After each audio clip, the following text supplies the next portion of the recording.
आज हम लोग अगले व्याख्यान के रूप में सेमेस्टर 6 के CC13 या CC13 पेपर के एक महत्वपूर्ण अध्याय पर्यावरण प्रदूषण के बारे में जानकारी प्राप्त करेंगे।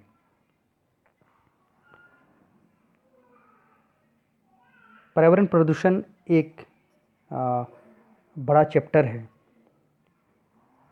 इसमें हम लोग आज पर्यावरण प्रदूषण के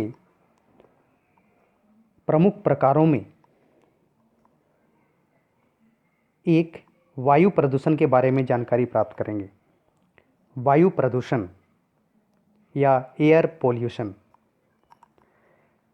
वायु प्रदूषण पर्यावरण की वह स्थिति है जिसमें बाहरी वातावरण में दूषित गैस का मिश्रण एवं हवा में तैरते हुए धूल गंदे होते हैं जो स्वास्थ्य के लिए हानिकारक होते हैं।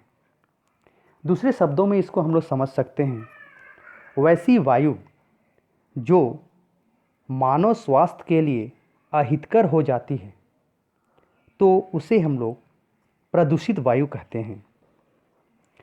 वायु प्रदूषण के लिए उत्तरदायी कारक कौन कौन से हैं, अब हम लोग इसके बारे में जानकारी प्राप्त करेंगे।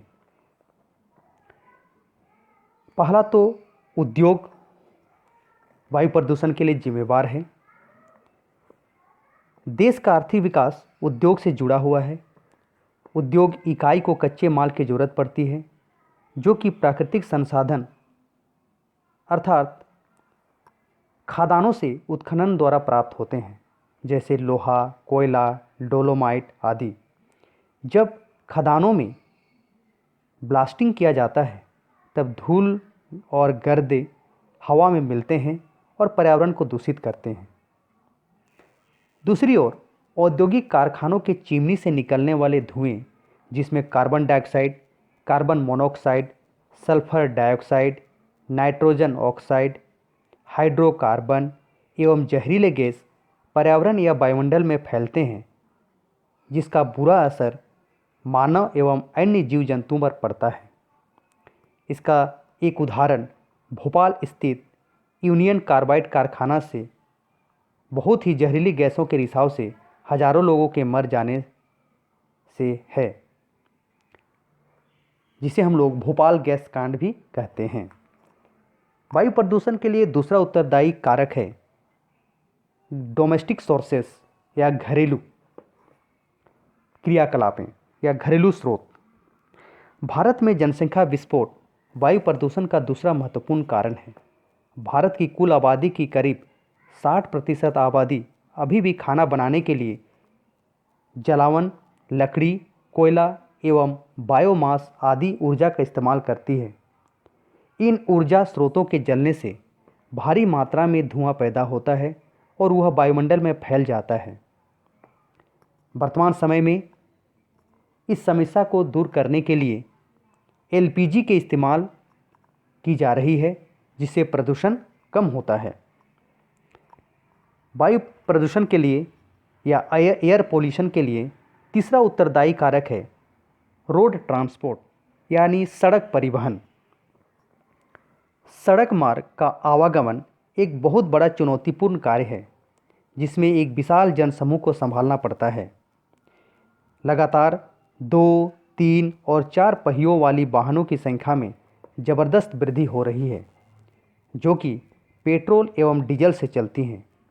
उसी तरह ट्रकों एवं बसों की संख्या में भी काफ़ी वृद्धि हुई है। बड़े बड़े महानगरों में ट्रैफिक जाम की समस्या आम बात हो गई है। जाम की अवस्था में वाहनों को स्थिर रखकर इंजन चलता रहता है, जिससे दूषित धुआं का फैलना बढ़ जाता है। वाहनों के द्वारा प्रदूषण का फैलाव दिल्ली में सबसे ज़्यादा है।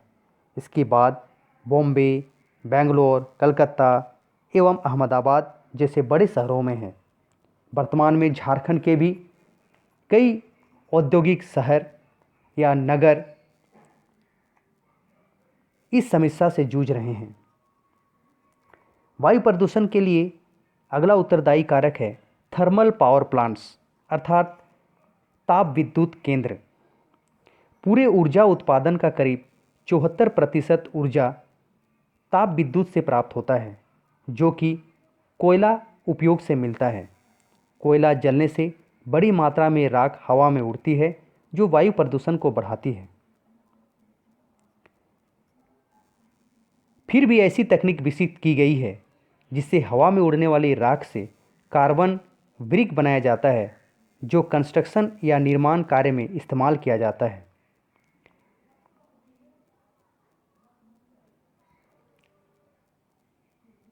वायु प्रदूषण को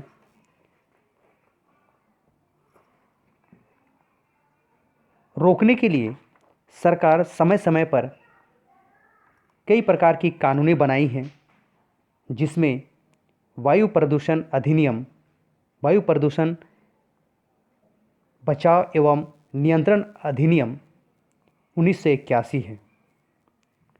यह कानून वायु प्रदूषण नियंत्रण एवं रोकथाम के लिए बनाया गया है। यह कानून वायु प्रदूषण रोकने, प्रदूषण फैलाने वाली ऊर्जा तथा अन्य प्रकार की सामग्री इस्तेमाल न करने के लिए है। साथ ही साथ प्रदूषण फैलाने वाले साधनों का उपयोग न करने का निर्देश देता है। यह कानून लोहे एवं steel plant, cement plant, fertiliser plant, तेल शोधन कारखाना तथा एल्यूमिनियम कारखाना के लिए भी रिसाव मानक निश्चित करता है। केंद्रीय और राज्य सरकारों को प्रदूषण नियंत्रण के लिए सशक्त बनाया गया है, ताकि भारी से भारी आपदा का सामना किया जा सके। इस तरह से बोर्ड को यह अधिकार दिया गया है कि आकस्मिक आपदा का सामना करने के लिए तत्काल कार्रवाई करें तथा अपराधियों से वांछित क्षतिपूर्ति हासिल करें। 8 ऐसे उद्योगों को चिन्हित किया गया है जो कि बहुत ज़्यादा प्रदूषण फैलाते हैं। उनको पर्यावरण के दृष्टिकोण से संवेदनशील क्षेत्रों में स्थापित नहीं होने दिया जाएगा। ऐसे उद्योग हैं सीमेंट उद्योग, ताप विद्युत केंद्र, लोहा एवं इस्पात कारखाना, उर्वरक कारखाना, जिंक कारखाना, तांबे का कारखाना, एल्यूमिनियम का कारखाना और तेल शोधन कारखाने। वहीं वाहनों से होने वाले प्रदूषण को रोकने के लिए भी कानून बनाया गया है और उसका संशोधन समय समय पर किया जाता रहा है। केंद्र सरकार का सरफेस ट्रांसपोर्ट अथवा राज्य ट्रांसपोर्ट कमिश्नर को यह जिम्मेदारी सौंपी गई है कि वाहनों से निकलने वाले दूषित धुआं का मानक के अनुकूल लागू कराना सुनिश्चित किया जाए। शीशा रहित पेट्रोल भारत में 1995 में शुरू किया गया, ताकि शीशा से होने वाले प्रदूषण को रोका जा सके। सुप्रीम कोर्ट के निर्देशानुसार नई दिल्ली में सीएनजी या प्राकृतिक गैस चलित वाहनों को दिल्ली की सड़कों पर दौड़ने की इजाज़त दी गई है। वर्तमान समय में झारखंड में भी सीएनजी से चलने वाली गाड़ियां चल रही हैं। कहीं न कहीं सरकार भी वायु प्रदूषण के लिए गंभीर है और इसे रोकने के लिए प्रयास कर रही है।